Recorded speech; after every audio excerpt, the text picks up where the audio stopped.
আবারও মাঠে গড়াতে যাচ্ছে ডার্বি ম্যাচ। একদিকে ভিনিসিয়াস জুনিয়র, কিলিয়ান এমবাপ্পে এবং রদ্রিগো, অন্যদিকে আলভারেজ, গ্রিজমান এবং ডিপল। চ্যাম্পিয়ন্স লিগের শেষ ১৬তে সান্তিয়াগো বার্নাব্যুতে মাঠে নামতে যাচ্ছে মাদ্রিদ শহরের দুই ক্লাব, রিয়াল মাদ্রিদ ও অ্যাথলেটিকো মাদ্রিদ। গুরুত্বপূর্ণ এই ম্যাচে শেষ পর্যন্ত জয় পাবে কে, কার্লো আনচেলোত্তি নাকি ডিয়েগো সিমিওনে, তা নিয়ে থাকবে প্রি ম্যাচ আলোচনা। ১১৯ বছরের পুরনো এই ডার্বি ম্যাচে চ্যাম্পিয়ন্স লিগে দশমবারের মতো মাঠে নামতে যাচ্ছে স্পেনের দুই ক্লাব। শেষ দেখায় ২০১৬-১৭ সিজনে চ্যাম্পিয়ন্স লিগের নকআউটে অ্যাথলেটিকো মাদ্রিদকে ডমিনেট করে হারায় রিয়াল মাদ্রিদ। এছাড়া তার আগে ৩ সিজনে যথাক্রমে ২০১৩-১৪, ১৪-১৫ এবং ১৫-১৬ সিজনে দেখা হলেও জয়ের পাল্লা ভারী ছিল লস ব্লাঙ্কোসদের। তবে সাম্প্রতিক সময়ে ভালো ফর্মে রয়েছে অ্যাথলেটিকো মাদ্রিদ। অন্যদিকে একের পর এক ব্যর্থতায় কোণঠাসা ১৫ বারের চ্যাম্পিয়নরা। প্লেয়ারদের অফ ফর্ম, ইনজুরিতে লা লিগার শীর্ষস্থান থেকে নেমে গেছে রিয়াল মাদ্রিদ। তবে মঞ্চটা যেহেতু চ্যাম্পিয়ন্স লিগ আর দলটার নাম যেখানে রিয়াল মাদ্রিদ, জয়ের পাল্লা সবসময় ভারী থাকবে লস ব্লাঙ্কোসদের, এটাই স্বাভাবিক। দর্শক, চলুন জেনে নেই ডার্বি ম্যাচে আনচেলোত্তির ট্যাকটিক্স।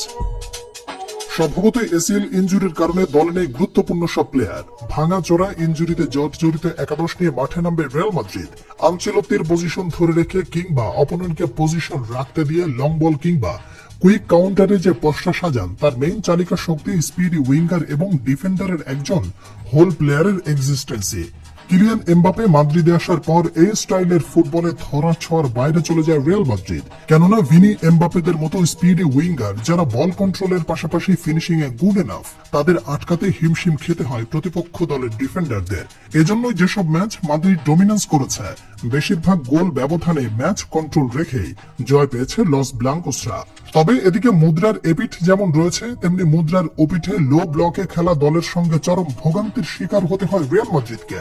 মিডফিল্ডে টনি ক্রুজ যাওয়ার মতো লাইন ব্রেকিং পাস দেয়া ক্রিয়েটিভ প্লেমেকারের অভাব থাকায় অনেক ছোট দলের সঙ্গে ড্র কিংবা পরাজিত হয়েছে রিয়াল মাদ্রিদ। এজন্য অ্যাথলেটিকো মাদ্রিদের সঙ্গে লা লিগায় শেষ দেখায় ১-১ গোলের ব্যবধানে ড্র হয় ম্যাচটি। দর্শক, এবার জেনে নেই ডিয়েগো সিমিওনের ট্যাকটিক্স। সিজনের শুরুটা ধীর গতিতে শুরু করলেও মিড সিজন থেকে ঘরোয়া লিগ কিংবা চ্যাম্পিয়ন্স লিগে ডমিনেন্স শুরু করে অ্যাথলেটিকো মাদ্রিদ। লো ব্লকে বাস পার্কিং টিম থেকে যেন পুরো দস্তুর নতুন এক দলে পরিণত হয় সিমিওনে। এর প্রধানত কারণ আর্জেন্টাইন স্পাইডারম্যান খ্যাত হুলিয়ান আলভারেজ, এছাড়া গ্রিজমান, ক্যালহার, ডিপলদের মাধ্যমে 4 ম্যানের যে মিড সাজায় ডিয়েগো সিমিওনে, তা যে কোনো দলের অ্যাটাকারদের জন্য বাধার সৃষ্টি করে।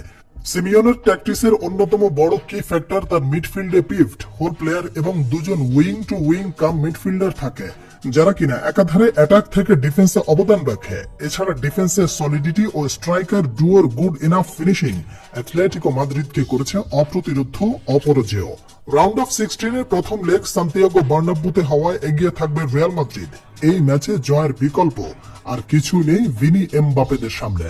দর্শক, কি মনে হয় শেষ হাসি কে হাসবে, রিয়াল মাদ্রিদ নাকি অ্যাথলেটিকো মাদ্রিদ? জানাতে পারেন আপনার প্রেডিকশন।